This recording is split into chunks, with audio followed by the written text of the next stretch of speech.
क्योंकि 3 दिन पहले मुझे मस्जिद नहीं एंटर करने दिया गया। कहाँ पर? पश्चिम बंगाल में। अच्छा। ममता बनर्जी को मतलब नमाज में बुला करके बड़ा उनका इज्जत किया गया, बड़ा उनको पॉलिटिकल भाषण देने का अनुमति दिया गया, बड़ा एकदम पॉलिटिकल भाषण दिए, हेटरेट स्पीच दी है। मैंने नाखुदा मस्जिद में एप्लीकेशन दिया था कि मैं भी वुमेन एम्पावरमेंट और शिक्षा पर अपनी बात रखना चाहती हूँ। और मस्जिद अल्लाह का घर है, और जब अल्लाह तबारक ताला ने अल कुरान में और प्रॉफिट मोहम्मद सल्लल्लाहु अलैहि वसल्लम ने कभी भी कोई डिस्क्रिमिनेशन नहीं किया मर्द और औरत में, तो मस्जिद में औरत भी जा ही सकती है। जब हम मक्का मुअज़्ज़मा और मदीना मुनव्वरा में जब हम हज, उम्रा, तवाफ, नमाज साथ में पढ़ते हैं, तो फिर मस्जिद के अंदर औरत क्यों नहीं जा सकती है? लेकिन इमाम साहब मुझे दरवाजा बंद कर दिए अल्लाह के घर का। मैं औरत हूं इसलिए। तो मेरा डिमांड है कि तब फिर मुसलमानों को औरत का कब्रिस्तान भी अलग कर देना चाहिए। जब हम इतने ही अछूत हैं, हम इतने ही घिनौने हैं, हम इतने ही खराब हैं, औरत जात अगर इस्लाम में इतनी ही बुरी है, इतनी ही नीच है, तो फिर कब्रिस्तान भी हमारा अलग होना चाहिए। और मोहम्मद बिन सलमान साहब को मक्का और मदीना में भी औरत का एंट्री अलग कर देना चाहिए। तो आप मुस्लिम समाज आ गई मैं वही पूछा था, मुस्लिम समाज से हैं आप, मंदिर में आए तो यहाँ पे दिक्कत हुई आपको? यहाँ तो जिस हिसाब से मुझे पूजा आराधना कराई गई है, और गौरव भैया ने मुझे जिस हिसाब से, उनकी माता जी ने, गौरव भैया ने, पंडित जी ने मुझे सम्मान दिया है, मतलब मुझे लग रहा है कि मैं क्यों ही गई थी मस्जिद। ये अब बात उस पर तो ठीक है, अब नहीं जाऊंगा, आपका वो विचार है। अब मैं मुद्दे पे आता हूं। प्रधानमंत्री नरेंद्र मोदी ने बोला कि उनकी सरकार आएगी तो यूनिफॉर्म सिविल कोड देश में लागू हो जाएगा। आप एक मुस्लिम समाज से आती हैं, तो कैसे सोचती हैं, क्या देश के लिए जरूरी है क्या यूसीसी? हाँ बिल्कुल, देश के लिए बहुत जरूरी है यूनिफॉर्म सिविल कोड। देखिए, ये देश संविधान से चला है, और कांग्रेस की सरकार ने और कई ऐसे विपक्षी दल हैं जिन्होंने कोशिश किया था संविधान को खतरे में डालने का, संविधान को ना मानने का कसम खाया था। और मुझे लगता है कि जो कोई भी छाती पीटता है कि वो संविधान मानता है, तो उसी संविधान का आर्टिकल 44 है। तो इसीलिए अब विधवा मिलाप करने से कुछ होगा नहीं विपक्षी दलों को। आर्टिकल 44 अगर संविधान में है तो वो आर्टिकल 44 सबको मानना पड़ेगा, चाहे जो हो जाए। और मुझे लगता है कि मुसलमान बेटियां इसमें रोड पर उतर करके मोदी जी के समर्थन में आएंगी, क्योंकि मुसलमान बेटियों का सबसे ज्यादा फायदा यूसीसी के माध्यम से होने वाला है। कैसे होने वाला है? देखिए, हम 4 शादियों में जो हमारा एक अत्याचार होता था हमारे ऊपर, उसके बाद फिर अपने बाप दादा और अपने माँ, अब्बू, अम्मी जान की प्रॉपर्टी पे हमारा हक नहीं होता था। हम बच्चा गोद नहीं ले सकते थे, हम निकाह मुत्ता का शिकार बनते थे, हम निकाह मसियार का शिकार बनते थे, हम हलाला का शिकार बनते थे, हम तलाक का शिकार बनते थे। तो ऐसी सारी चीजों से जो निजात हम लोगों को मिलने वाली है, तो मुसलमान बेटियों के लिए बहुत फायदा होने वाला है। अब देखिए, मुझे विधवा हुए 13 साल हो गया, और मैं हमेशा इस सोच में रहती हूं कि यूसीसी आ जाए तो मैं एक बच्चा गोद ले लूं। तो यूसीसी आ जाएगा तो मैं भी एक बच्चा गोद लूंगी। एक बेटा है मेरा, एक और बच्चा गोद में लेना चाहती हूँ। पर इस्लाम इजाजत देता है कि 4 बीवी बिस्तर पर रख लो, लेकिन एक बच्चा नहीं गोद ले सकते हो। तो मुझे लगता है कि यूसीसी से मुसलमान बेटियों का बहुत भला होगा। मुसलमान बेटियों का तो भला होगा, लेकिन मैं अभी दोपहर के समय में गया था, कुछ मुसलमान भाइयों से बातचीत कर रहा था।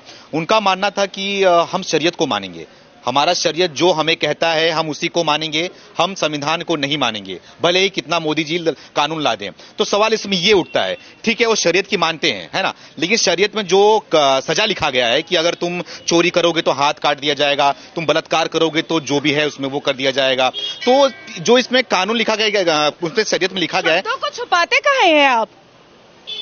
शब्दों को छुपाते क्यों हैं आप? चोरी करोगे तो हाथ काटा जाएगा, बलात्कार करोगे तो औजार काटा जाएगा, गंदी नजर से औरत को देखोगे तो आंख निकाला जाएगा, झूठ बोलोगे तो जुबान काटा जाएगा, और किसी मासूम की हत्या करोगे तो तुम्हारा भी सर तन से जुदा किया जाएगा। ये है इस्लाम, ये है इस्लाम। और इसीलिए मोहम्मद बिन सलमान और हमारे मोदी जी की खूब पटती है, क्योंकि ये कट्टर हिंदू हैं और वो कट्टर मुसलमान है। ये कट्टर श्रीमद् भगवत गीता मानने वाले हैं और वो कट्टर अल कुरान मानने वाले हैं, इसीलिए दोनों की पट रही है। ये जो शरिया वाले हैं ना, ये सिर्फ चिटिंगबाज मुसलमान हैं, इसके अलावा कुछ नहीं है। आने दीजिए दोबारा सरकार मोदी जी की, 411 पार होने दीजिए। सबसे ऊंची आवाज मेरी होगी वक्फ बोर्ड पर। जितनी भी जमीन हड़प करके बैठा है उस पर मैं वेरिफिकेशन स्टार्ट करवाऊंगी। सबसे पहले हलाल सर्टिफिकेशन को दोबारा केस ऊपर मैं उठाऊंगी। शिक्षा नहीं लेंगे ये जलसा जुलूस के लिए और शादी और बारात के लिए इनके पास बड़ा पैसा होता है मुसलमानों के पास। मोहम्मद बिन सलमान ने इतना रिफॉर्मेशन ले आए वो अरब में। अवैसी यहाँ का नेता बनता है, गली कूचा का लफंगा आदमी, शेरवानी पहन करके सबको ये करवाता है कि हमको मुसलमान बोलो। कहीं नहीं बन रहा है मोहम्मद बिन अब्दुल्ला मस्जिद। अब कहेगा कि राम मंदिर बना। अरे राम मंदिर किसी के बाप के पैसे से बना है क्या? राम मंदिर क्या सरकार के पैसे से बना है? राम मंदिर सनातनियों के पैसे से बना है। तो बुखारी और मदनी क्यों नहीं खड़ा हो जा रहा है मोहम्मद बिन अब्दुल्ला मस्जिद बनाने के लिए?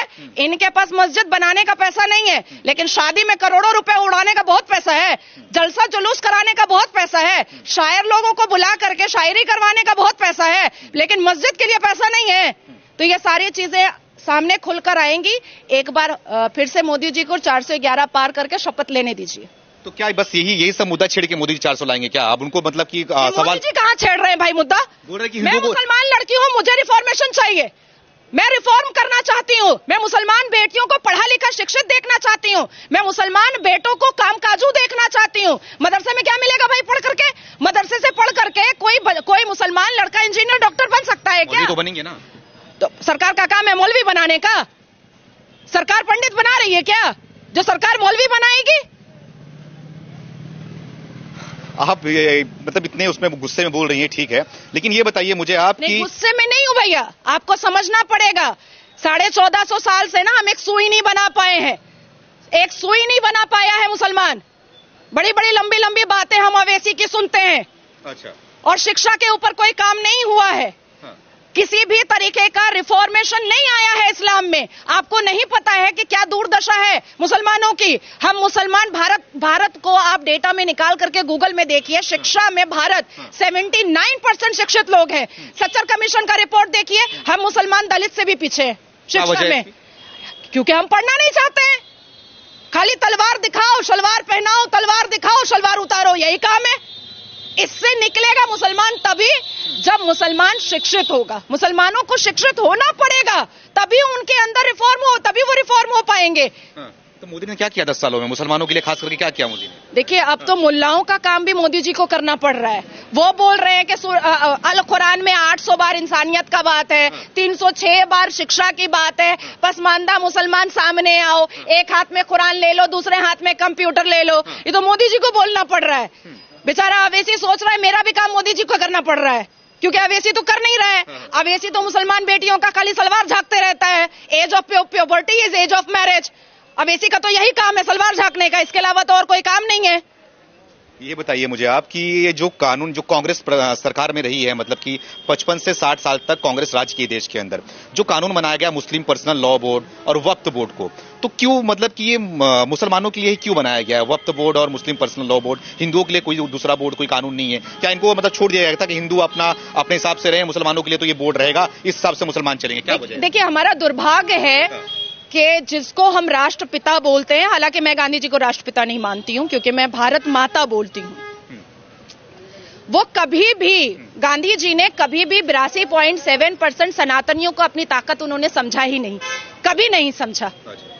और यही यहां से ही भारत का दुर्भाग्य स्टार्ट हुआ।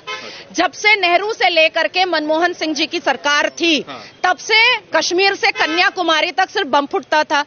यासीन मलिक और लश्कर तैयबा और फलाना और धमाका ही होता था। मुसलमानों का कभी हलाल सर्टिफिकेशन बन रहा है, तो कभी दारुल उलूम बन रहा है, कभी देवबंद बन रहा है, तो कभी इत्तेहादुल मुस्लिमीन बन रहा है। भाई, ये भारत है। भारत का सिविलाइजेशन क्या है, हमारी सभ्यता क्या है, हमारी संस्कृति क्या है, हमारे संस्कार क्या है, हमारा श्रीमद् भगवत गीता क्या बोलता है, ये तो किसी ने पढ़ना ही छोड़ दिया। संविधान भी पढ़ना छोड़ दिया। बेचारा मुसलमान, अरे वो बेचारा कैसे है? कोई मुझे बताए तो कि बेचारा कैसे है? आर्मी के बाद सबसे ज्यादा प्रॉपर्टी किसके पास है? वक्फ बोर्ड के पास है। सबसे ज्यादा संपत्ति कौन हड़प करके बैठा हुआ है? वक्फ बोर्ड लेकर के बैठा हुआ है। देवबंद जमात का मतलब समझते हैं क्या है? आप जिस देव की पूजा करते हैं उसको बंद करना। अच्छा। देवबंद यही मतलब ही निकलता है। आप जिस देव की पूजा करते हैं उसको बंद करना। इस्लाम की 4 स्ट्रैटेजी है, जो बात नेहरू जी भी जानते थे, गांधी जी भी जानते थे, इंदिरा गांधी जी भी जानती थी। अल तकैया, दाई, जिहाद, जजिया। अब बोलिए अल तकैया क्या है? अल तकैया हिंदू मुस्लिम भाई भाई, आपका खून लाल मेरा खून लाल, हम दोनों संविधान को मानेंगे जब हम टुकड़े टुकड़े गैंग रहते हैं। जब इस्लाम के मानने वाले थोड़े थोड़े होते हैं तब। उसके बाद फिर आ जाता है दाई। अब आपने मेरे ऊपर बिलीव कर लिया अल तकैया में कि ये तो मेरे संविधान को भी मान रही है, मेरी मिट्टी को भी मान रही है, हम दोनों का खून लाल भी बोल रही है। उसके बाद आता है इस्लाम की दावत। आपका धर्म खराब, मेरा इस्लाम अच्छा। आपका धर्म में इतने सारे भगवान, मेरे इस्लाम में एक ही अल्लाह। आपके धर्म में महिलाओं की इज्जत नहीं है, मेरे इस्लाम में महिलाओं की इज्जत है। आप अगर 5 सेकंड के लिए भी कन्विंस हो गए, वहीं पे मेरी जीत है। और अगर आप कन्विंस नहीं हुए, तब आता है जिहाद।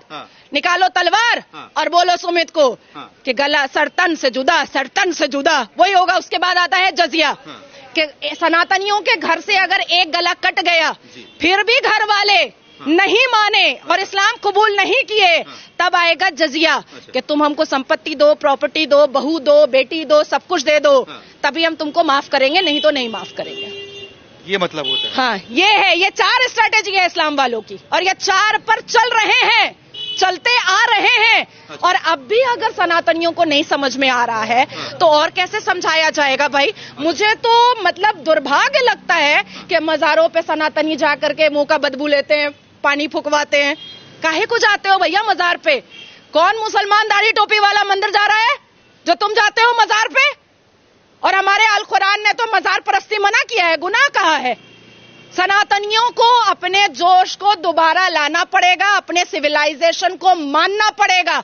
नेहरू और गांधी और इंदिरा गांधी ने आपसे जो गुरुकुल छीना है, उस गुरुकुल कल्चर को दोबारा लाना पड़ेगा। लग रहा है आ जाएगा। हाँ, एकदम आ चुका है। विजन, फोकस, सब कुछ क्लियर है। जो कोई भी भारत की मिट्टी और भारत की धरती पर रह करके शरिया लॉ मनवाना चाहेगा, उसको वाघा बॉर्डर भी दिखाया जाएगा, बड़े आराम से दिखाया जाएगा। और एक बात अंत में कह दे रही हूं आपको, वोट आ रहा है, सारे भारत के सनातनियों को वोट का बटन दबाते वक्त यादव नहीं रहना है, दलित नहीं रहना है, क्षेत्रीय नहीं रहना है, ब्राह्मण नहीं रहना है, सिर्फ सनातनी रहना है। अखंड भारत का जिसके आंख में सपना है, वो कमल पर बटन दबाएगा, वो कमल पर बटन दबाएगा।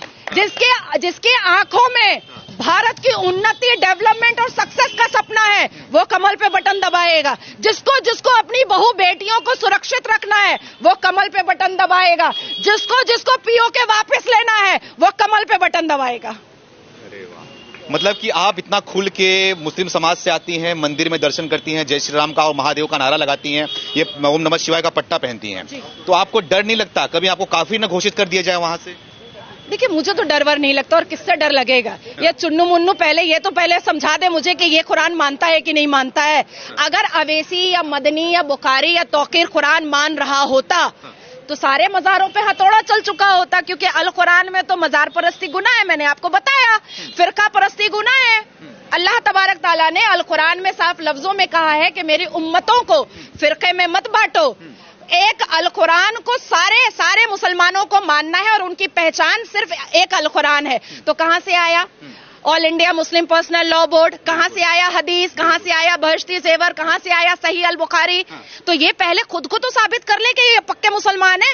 ये पहले खुद को तो साबित करे, बाद में मुझे साबित करवाएंगे। तो आपके लिए बोलते हैं यही ना कि पक्की मुसलमान है ही नहीं हो, क्योंकि आप इस्लाम के खिलाफ बोलते हो, मौलवी के खिलाफ बोलते हो, सबके खिलाफ बोलते हो, खाली बस सनातनियों के साथ में आती हो, मतलब कि आप पक्के हो नहीं। नहीं, देखिए, अवैसी की बात को मैं क्यों मानूं? कौन है वो?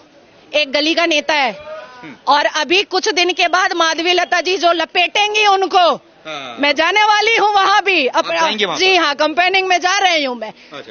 तो हम दोनों बहनें जब मिल करके मंच पर बात करेंगे ना अवैसी के बारे में, तो जोड़ा अवैसी का चेयर ना 1984 से लेकर के 2024 में हिला के ही छोड़ेंगे।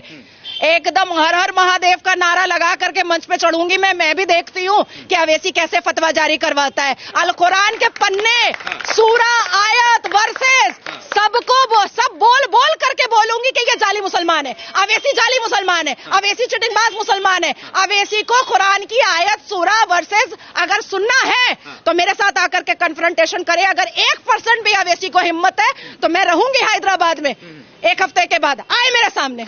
चैलेंज तो ठीक है, वो वैसे स्वीकार करते कि नहीं करते वो बात की बात है। अब ये बताइए आपकी जो मोदी जी ने संकल्प पत्र जारी किया वो आपको कैसा लगा? क्योंकि तेजस्वी यादव की बात करें तो वो बोल रहे हैं कि इसमें कुछ काम की बात है नहीं, ना तो युवाओं की बात है, ना रोजगार की बात है, ना महंगाई की बात है और ना बेरोजगारी की बात है। इसमें सिर्फ और सिर्फ इनके मतलब की बात है और बेकार की बातें हैं सब इसके अंदर। क्या कहना चाहेंगी आप? तो क्या करे, कांग्रेस का पढ़े मैनिफेस्टो, जो 1 लाख रुपया महिलाओं को मिलेगा, वो सब हवाबाजी है, वो पूरा मुस्लिम लीग वाला मैनिफेस्टो है। आपने सुना राहुल गांधी को खटाखट खटाखट खटाखट आपके अकाउंट में 8,500 रुपए जाए। देखिए राहुल गांधी के हिसाब से तो भारत के युवा जो है ना वो पाकिस्तान के युवाओं से भी बदतर है। तो क्या करें, मैं राहुल गांधी की बात मान लूं? राहुल गांधी ने अपनी एक बहुत पुरानी स्पीच में सर पे टोपी पहन करके टोपी पहनाया और सबको कहा कि जात पात हम नहीं मानते, हम सिर्फ इंसान मानते हैं। और उसके बाद क्या बोलने लगा? जात पात को बंटवारा करने लगा। देखिए एक देश की पार्टी को गांधी परिवार का आखिरी चश्मो चिराग राहुल बाबा मोहल्ले और नुक्कड़ की पार्टी बना करके छोड़ दिया है। और मुझे अब ऐसा लगता है कि पूरे देश में 2-4 सिर्फ काउंसलर बचे